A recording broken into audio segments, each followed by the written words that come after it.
Apa penyebabnya ya? Kenapa iguana di tempat saya kok jadi kecil-kecil? Ini nih. Ini iguana udah 2 tahun loh. Ini sudah 2 tahun. Ini albino T+. Kalau dilihat secara kasat mata, matanya kayak normal ya. Iya. Nah, tapi kalau di center, coba kita lihat albino. Putih semua ya. Albino karamel, red albino, albino timin, semua putih basic ya. Karena kehilangan Om. Gitu.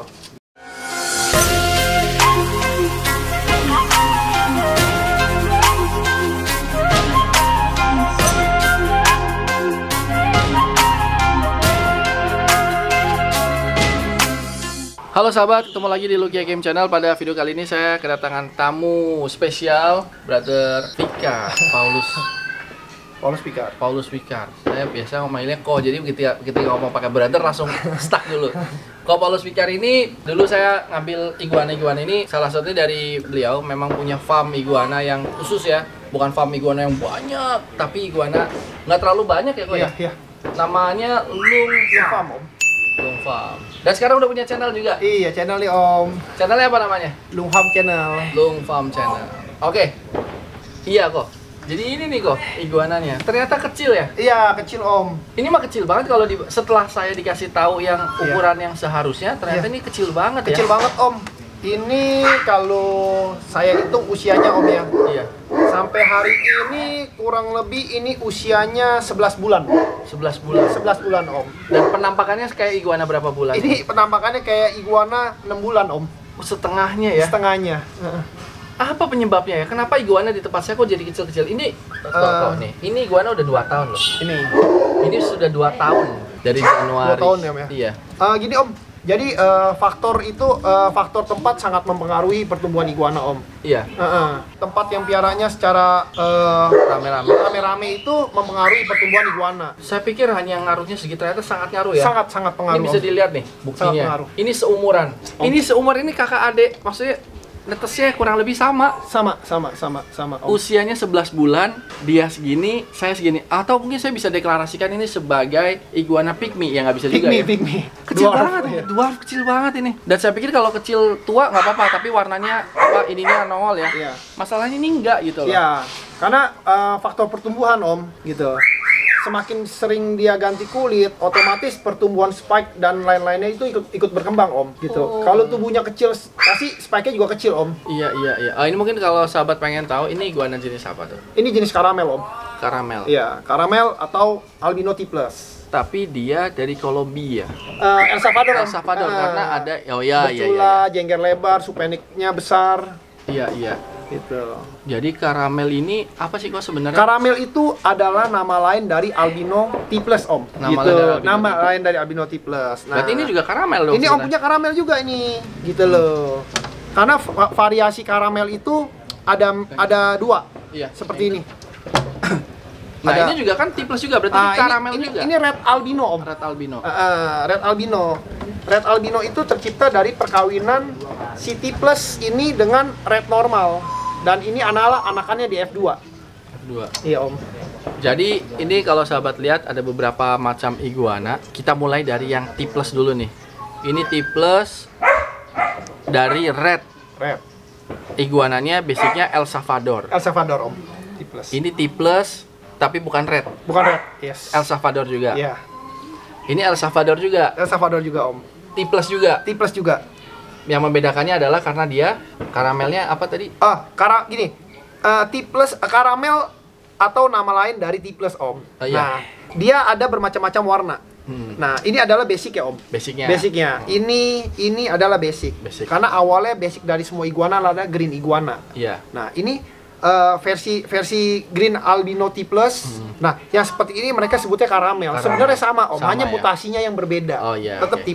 Nah, kenapa bisa sampai dia merah? Berarti si green ini dikawinkan dengan red normal. Iya. F1 dia diketemukan F1 akan lahirlah seperti ini. Iya. Nah, kalau ini kok. Ini adalah perkawinan antara red sama green. Iya, mix berarti Om. Iya, mix. Cuma ini memang ada kecacatan, makanya matanya kicer. Kicer apa sih? Kicer itu matanya ini satu gitu loh. Bener ya? Nggak kompak. Nggak, kalau ini kan cereng nih. Ini kicer tuh gini. Kecil sebelah. Kecil sebelah. Kecil sebelah. Nah, terus kalau kita geser ke sana lagi tuh iguana apa lagi tuh? yang warnanya macem-macem tuh kayak iya. Ini green albino timin, tapi locality Elsa, Om.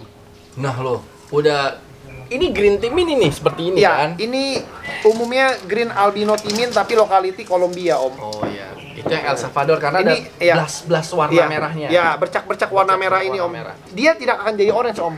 Hanya bercak seperti ini aja. Ini ciri khas dari El Salvador. El Salvador itu pasti dia ada corak-corak ini, Om. Kalau kita sebutnya army ya, Om ya. Arminya. Iya. Tapi di Kolombia itu tidak ada yang disebut army. Iya. Gitu, Om. Kolombia iguana itu ada yang tipelessnya nggak? Belum ada. Belum ketemu, Om.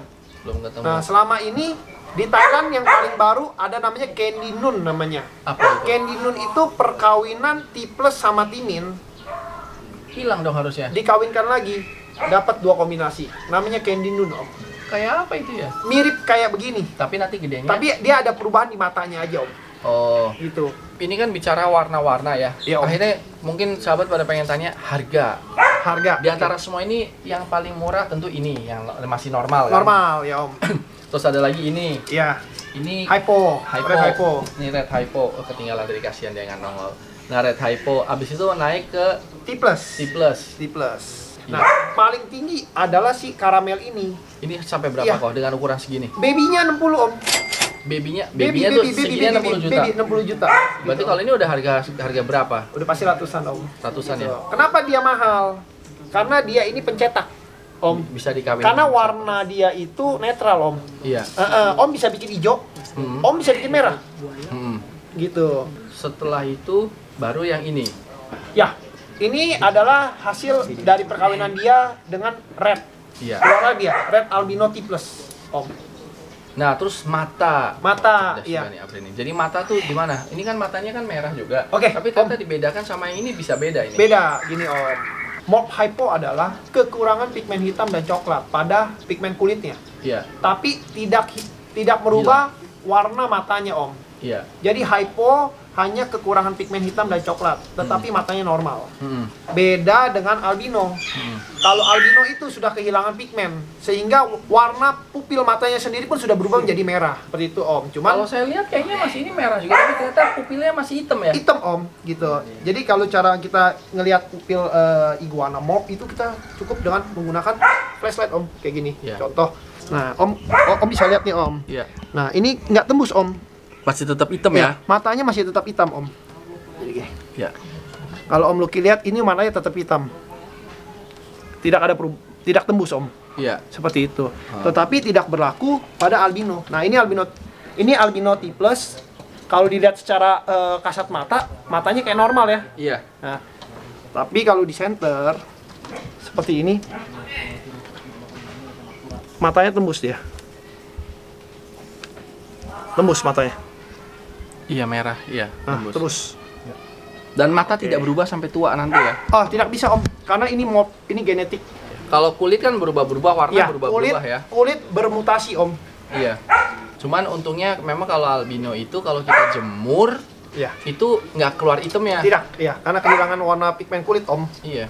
Kalau yang lainnya kan begitu, warnanya bagus nih, merah kan, orange, merah, hijau. Coba jemur, langsung hitam. Nah, itu juga ini yang membedakan, Om. Kalau dia hypo, dia hanya kekurangan. Makanya dia punya pigmen dasar kulitnya itu berwarna abu-abu. Coba kita lihat albino. Putih semua ya? Albino karamel, red albino, albino timin, semua putih basic ya. Karena kehilangan, Om. Gitu. Cuman kalau yang masih kecil memang belum putih ya? Belum. Masih warnanya masih ngikutin sama bawah. Tapi ya? akan apalagi dia timin, Om ya. Iya. Nah, warnanya semakin besar dia semakin memucat atau memudar. Kalau makanan yang terbaik, saya kadang-kadang berpikir ya terbaik kita bisa kasih sesim atau dikasih apa tuh fumak. Oke, Om. Toge gimana? Jadi gini, Om, kalau saya untuk makanan utama iguana yang seperti kita tahu, iguana itu adalah herbivora. Makanan utamanya adalah sayur-sayuran, perbandingan 70-30, Om. Sama apa? Sayur-sayuran 70%, buah-buahan 30%. Nah, untuk warna itu saya menggunakan labu kuning dan pepaya, Om. Pepaya, labu kuning. Satu, pepaya dan labu kuning itu mengandung beta karotin yang sangat tinggi untuk mencerahkan warna, terutama warna-warna kuning dan merah. Kalau makanan sayur yang makanan pokok adalah sawi hijau, kangkung, daun singkong. Daun singkongnya diapain? Daun singkong om, daun singkong, daun ubi om, daun ubi jalar. Oh, iya. Daun ubi jalar om, bukan daun singkong. Iya, Nah, daun ubi jalar biasa aja, nggak usah diapa-apain. Dicacah aja om. Cacah aja. Nah, dengan parutan labu atau potongan pepaya om, seperti itu. Iya, makanya itu terus aja kan. Jadi jangan Itu aja, dikasih serangga sama Itu sekali aja, ya. iya. Kalau enggak pakai pelet juga bagus juga ya. Ya, pelet itu kan gini om, fungsi pelet apa sih? Nah, pelet itu sebagai makanan tambahan om, sebenarnya. Pelet itu diciptakan di Amerika atau Eropa ya om ya. Iya. Dimana di sana itu memiliki 4 musim. Iya. Dimana setiap musim itu berjalan selama 3 bulan om. Susah cari sayur Nah, mungkin. ketika ya. dia masuk musim dingin atau musim salju, itu nggak akan ada sayur sama buah om. Iya. Nah, sebagai penggantinya itu adalah pelet itu om. Itu dia fungsinya.